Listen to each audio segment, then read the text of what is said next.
International Food Fest. A story adapted by Paola Molina and illustrated by Eli. This is a tutorial of 4th grade by Miss Carmina. Open your awesome reader on page 70 and follow the reading. On the morning of the festival, I woke up late.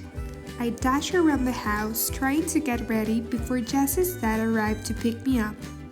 There was no time for breakfast. Instead, I made a sandwich to take with me. "Mark, what are you doing?" my aunt asked. "You're going to a food festival." "It's an international food and music festival," I corrected. "I am going for the music. Jessie and Mr. Sanders can't eat that weird stuff. I am packing peanut butter and jelly." Sandwiches, my aunt sighed. "I consider sandwiches the perfect food. They are tasty, they're portable, and you can see all the ingredients. You will have no surprises with them." Just then, the doorbell rang. I threw my lunch bag on the counter and thundered upstairs to collect my wallet and shoes. I zoomed down the stairs, grabbed my backpack out of the closet, and crashed out the door. At the festival, several blocks were closed to traffic and tents lined the sidewalks. Mr. Sanders parked near a Japanese restaurant. I was thrilled to spot a sign that said, "Don't miss the Taiko Master today at 3 p.m. "Oh," I gasped. "Taiko drums. They're supposed to be amazing. Mr. Sanders, can we please come back at 3? "Sure," said Mr. Sanders as we headed into the crowded tents. In one tent, a sushi chef layered papery seaweed with rice. He added strips of vegetables and raw fish. Then, he rolled the layers tightly and slid the roll. The colorful circles remind me of stained glass. Jessie and Mr. Sanders try a sushi sample.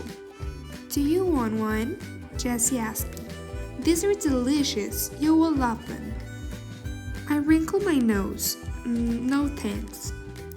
"Suit yourself," said Jessie, choosing a sample cup of noodle soup. The noodles were brown. Who eats brown noodles? Apparently, Jessie does. "Yummy. These are good too. The chef says that they are buckwheat noodles called soba. Do you want a taste?" I rolled my eyes and toggled Jessie toward the next set of tents. Greek musicians were playing clarinets, tambourines, drums, and strange stringed instruments. One man strummed a large teardrop-shaped guitar. Someone told me it was called a bouzouki. The Greek music was lively. Dancers in white costumes hoop and spoon. Everyone clapped to the beat. Jessie and her father sampled the Greek food. They offered me something dark green. It was something wrapped and it was about the size of my thumb. "A stuffed grape leaf," Jessie explained, with her mouth full. "Not bad, a little sour. It has hamburger inside." "No thanks. I am going to save room for my sandwich," I said. At the Hawaiian luau, I watched a hula perform while Jessie tried more unusual food. Roast pig and poi, a white pasty food made from taro root. Jessie said that poi reminded her of plain mashed potatoes. I listened to the music of the tiny ukulele guitars while I rumbled through my backpack. I couldn't believe it. My lunch bag wasn't there. I must have left it on the counter. Oh no, what am I going to do? I wondered. My stomach rolled as we headed down the street. Tempting smells filled the air. I was sure I smelled tacos ahead. I like tacos. When we reached the Mexican stand, there were no tacos on the menu. "I bet you like this, Mark," suggested Mr. Sanders. "Chicken tinga. You like chicken, right? And it has tomato sauce, too. Almost like a chicken and tomato sandwich." "Yes, but..." I stood staring at the sample cup of chicken Mr. Sanders had handed me. "Excuse me," Jessie addressed to the chef. "May I please have a corn tortilla?" Jessie took the cup of chicken from my hand and dumped it into the middle of the tortilla. She folded the tortilla and handed it back to me. "Look," she said, grinning mischievously. "It's a sandwich. The breast just a little flat." A mariachi band was in full swing just outside the tent.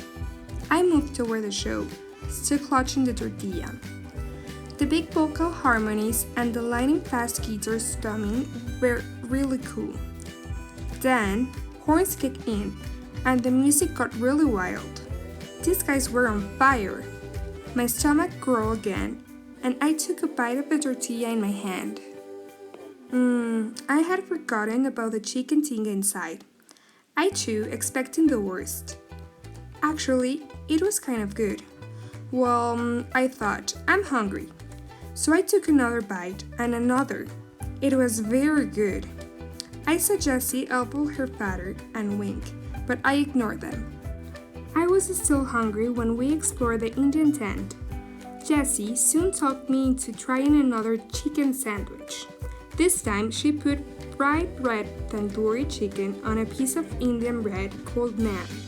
The chicken had an interesting new flavor, not too strong.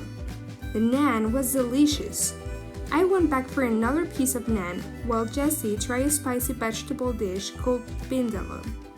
"Yeah, that's hot," she shrieked, laughing. "Time for ice cream." She handed me a sample of cardamom ice cream. I had never tasted cardamom before either. It reminded me a little of vanilla. I went back for more ice cream. On our way back to the Japanese restaurant, I tried several more sandwich-like foods. I even tried the huge spongy pancake of injera bread at the Ethiopian tent. We ripped off pieces of the injera and used them to pick up bites of the different stews. Then we heard the taiko drums. A strong and complex rhythm thundered down the street. Soon, we saw why. The biggest taiko drum was as large as a car. 2 men were playing it together. 8 other men beat faster rhythms on smaller drums. Their playing was like a dance. Men hid behind their drums, then popped up to play a part. Sometimes, every player lifted their arms high and brought them down in unison. My chest shook. The beating of the taiko made me feel adventurous. I looked around the Japanese food samples for something to try. Finally, I found it. Dorojaki.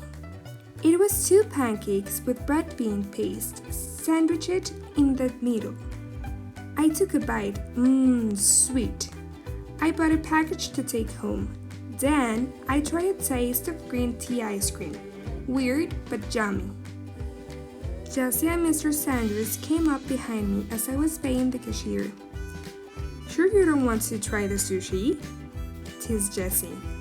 "Maybe next year," I laughed. The end.